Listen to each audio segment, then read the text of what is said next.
It was the end of September, and my friend Ryan and I were returning from a week-long camping trip in the Ozark Mountains. We had an excellent time hiking, fishing, and soaking in the solitude and natural beauty. Driving my reliable F-150, loaded with camping gear, dirty clothes, and cherished memories, we faced a challenging situation. It was late, well past midnight, and an unnaturally dense fog enveloped us, reducing visibility to nearly zero. The two-lane highway transformed from its usual scenic route into a daunting gray corridor. The only sounds were our tires on the road and an occasional owl's haunting hoot piercing through the night air. We found ourselves on Highway 76, a notoriously barren road slicing through endless miles of dense forest.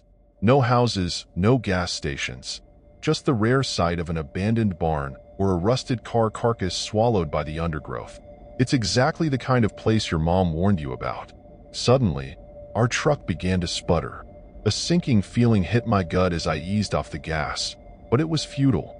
With one last shuddering groan, the engine died completely. We coasted to a stop on the narrow shoulder, and an oppressive silence enveloped us immediately. "You've got to be kidding me," Ryan muttered, slapping the dashboard in frustration. "Let's not panic," I said, trying to sound more confident than I felt. "Probably just a loose connection or something." I grabbed my phone and, as expected, the signal was terrible. 1 bar, maybe 2 if I held it just right.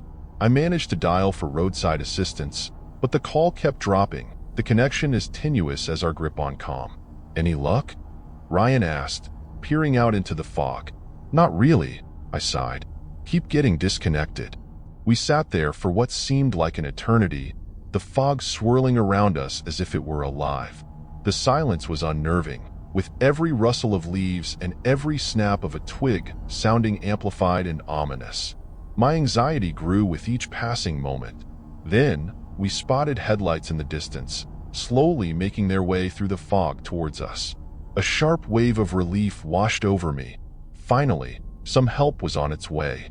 The vehicle, an old and battered pickup truck, pulled up behind us, its headlights casting long, distorted shadows in the fog. 3 men emerged, big guys in dirty work clothes, their faces obscured by the headlights' glare. Their slow and deliberate approach was unsettling. The way they fanned out was clearly a strategic move to surround us.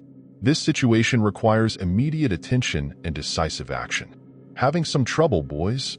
one of them asked. His voice was friendly enough, but there was an edge to it, a hint of something menacing that I couldn't quite place. "Yeah," I said, trying to keep my voice level. "Engine just died on us." "You're far from home, aren't you?" Another one chimed in, his eyes scanning the truck, then us, in a way that made my skin crawl. He was holding a tire iron, casually tapping it against his palm. "Just heading back from a camping trip," Ryan replied, his voice tight. I noticed his hand moving towards the glove compartment, a subtle movement, but I knew what was in there. His Glock. He kept it there for emergencies, and something told me this qualified. As the men closed in, I noticed something else. A figure, standing just at the edge of the woods, barely visible in the dim moonlight that filtered through the fog. Tall, thin, just watching us. My heart started pounding. This was wrong. This was very, very wrong. "Let's have a look under the hood," the first man said, his voice now devoid of any pretense of friendliness. It was flat, almost bored. "Actually, we prefer if you just kept your distance," Ryan said, his voice low and steady. He had the gun out now, holding it down by his side, but pointed in their direction. The men froze, their eyes widening slightly as they registered the weapon. They exchanged glances, a silent conversation passing between them. The one with the tire iron grinned, a chilling, predatory expression. "Well, now," he said, his voice dripping with false bravado. "Looks like we got ourselves a standoff." Suddenly, the situation escalated. One of them started banging on the hood of our truck, demanding our wallets. Another tried to force open the passenger door, his face contorted with rage. Ryan raised the gun, aiming it directly at the man closest to him. "Step back," Ryan repeated, his voice unwavering. "I don't want to shoot you, but I will." The tension was overwhelming, and I couldn't shake the feeling of dread. Sweat trickled down my back, and my hands trembled uncontrollably. My eyes darted between the mysterious figure in the woods and the men encircling us. It felt like being trapped in a nightmare. Everything moving in slow motion, surreal and unsettling. Then, one of them brandished a knife, its long blade glinting menacingly in the dim light. This was far more than a mere robbery. They were relishing the fear and power they wielded. They were toying with us, just like a cat toys with a mouse. Just when I believed things couldn't possibly deteriorate further, I spotted it. The figure in the woods was now alarmingly closer, lurking just beyond the tree line, observing intently, waiting. Suddenly, another pair of headlights appeared in the distance, cutting through the fog with sharp precision. The men around our truck immediately tensed, their eyes locked on the approaching vehicle. Without a moment's hesitation, they jumped into their car, switched off the headlights, and retreated into the woods as swiftly as they had arrived. Silence fell once more. The relief I felt was immense, but it didn't last long. The roadside assistance truck eventually showed up, and a big, burly mechanic stepped out, offering an apology for the delay. He got straight to work with speed and precision, identifying the issue as a faulty fuel pump. He got the engine running again. A temporary fix, he stated, just enough to get us to a proper garage. As we drove away, an uneasy feeling settled over me, and I couldn't help but glance back repeatedly, half dreading the sight of that old pickup truck emerging from the fog. And then it happened. I saw it. Far behind us, two dim headlights appeared, trailing us like a shadow. They maintained their distance, but remained a persistent and unsettling presence in my rearview mirror. We traveled for miles with fear twisting into a cold knot in my stomach. At last, as we neared the outskirts of a small town, those haunting headlights vanished from view. We reached a garage, got the truck fixed correctly, and finally made it home. However, the memory of that night on Highway 76, the fog, the men, and the figure in the woods, remains vivid. I continue to have nightmares about it. Occasionally, when I'm driving alone at night and spot a pair of headlights in my rearview mirror, I'm instantly transported back to that desolate road, engulfed by that eerie silence.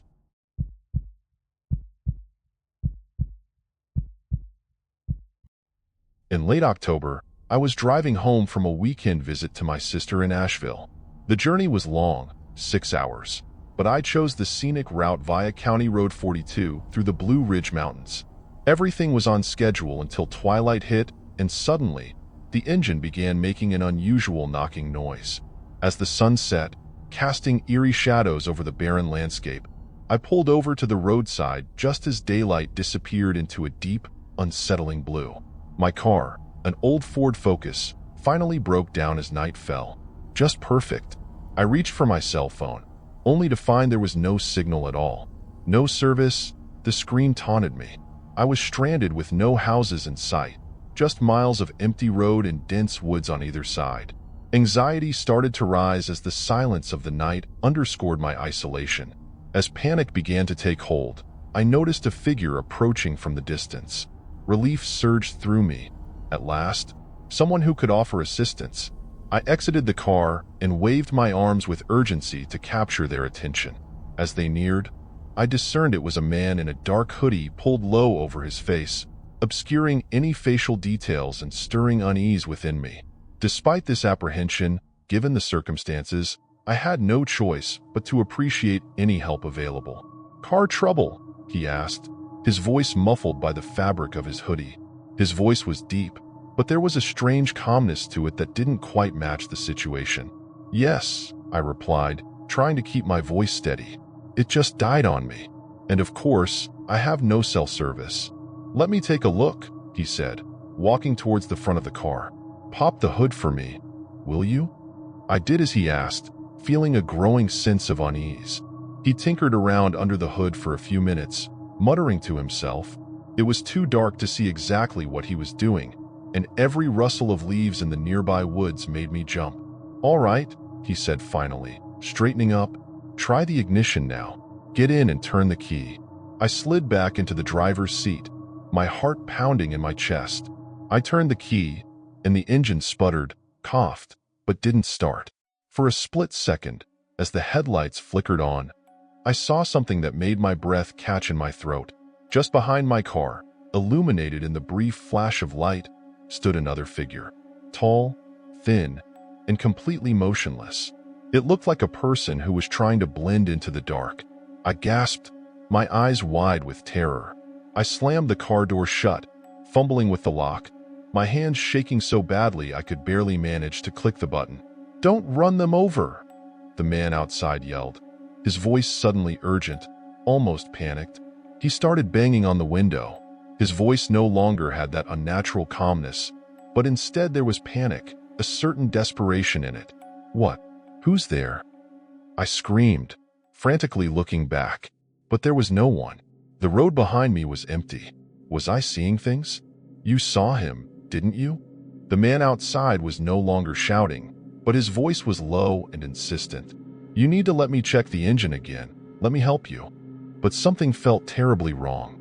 His insistence, the way he had changed, the figure I thought I had seen. It all added up to a feeling of dread that settled deep in my stomach.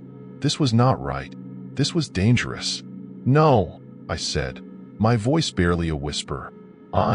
I'm going to try to start it again."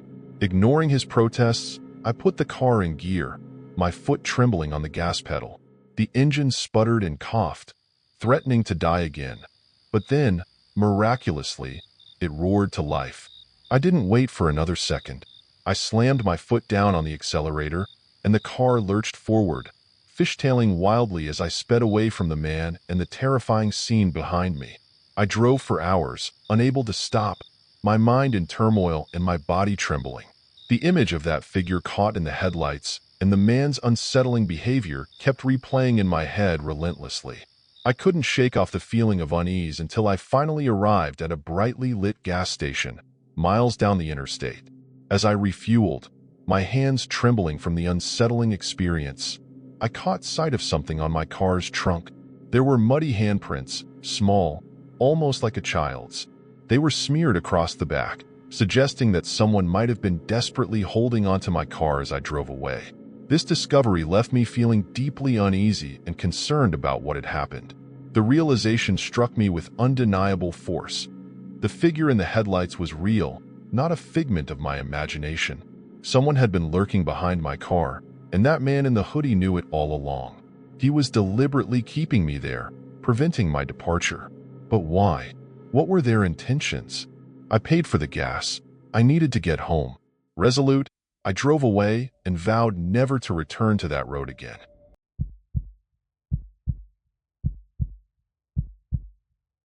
It was a Wednesday, the 18th of November, and I recall it with absolute clarity. After a particularly exhausting business trip in Richmond, I was driving home along Route 33, a winding, two-lane highway cutting through the barren Virginia countryside. It was well past midnight, around 1:30 a.m. Outside my car lay an impenetrable darkness, no moon or stars to break the blackness pressing against my windows. The only sounds were my car's engine and sporadic radio static. Then, disaster struck. A loud bang reverberated, followed by violent jolts that brought my car to an abrupt halt. Attempts to restart the engine were futile. It whined without effect. I was stranded, and my phone offered no help, completely out of signal range. Recalling a gas station a few miles back, I knew what had to be done. With determination, I grabbed my flashlight and jacket, the late autumn air biting cold, and set off on foot. The walk was undeniably unnerving. The intense silence shattered solely by the crunch of my shoes on the gravel shoulder, and the rustling of unseen creatures in the undergrowth heightened my tension. Every shadow appeared to shift, and every distant sound jolted me with unease. After what seemed like an eternity, I finally spotted it, a faint, flickering light in the distance. It was the gas station, a solitary outpost amidst the vast darkness. Its rundown appearance suggested near abandonment, with only a few dim lights illuminating the pumps and grimy windows of the convenience store. As I approached, I immediately noticed a figure leaning against the wall, illuminated by the dim light from inside. He was tall and wore a dark hoodie pulled low over his face, deliberately hiding his features. His stare was direct and intense, creating an unsettling atmosphere. Without hesitation, I explained my situation clearly and directly, expecting him to provide assistance. "Car trouble," I said, trying to keep my voice steady. "Broke down a few miles back. Do you have a phone I could use?" He just smirked, a slow, knowing expression that sent a shiver down my spine. "Help's on the way," he replied, his voice a low, guttural growl. I didn't like the sound of that at all. His demeanor, his voice, and the way he looked at me all signaled danger. I made a firm decision to use the payphone inside. As I stepped into the cramped, dingy store, I realized the man in the hoodie had disappeared without a trace. But then I spotted them, two figures emerging from the darkness at the edge of the parking lot. They moved slowly and deliberately, their faces obscured by shadows, but their intent was unmistakable. They were coming for me. The clerk behind the counter, a young man with wide, frightened eyes, saw them too. He looked at me, his face pale with terror. "You need to get out of here," he whispered, his voice trembling. "They don't like strangers. They come when it's dark." My heart hammered in my chest. This was bad, very bad. I glanced outside and saw the two figures circling my car, one of them holding a crowbar. The metal glinted ominously in the dim light. I was trapped. I had to get out of there.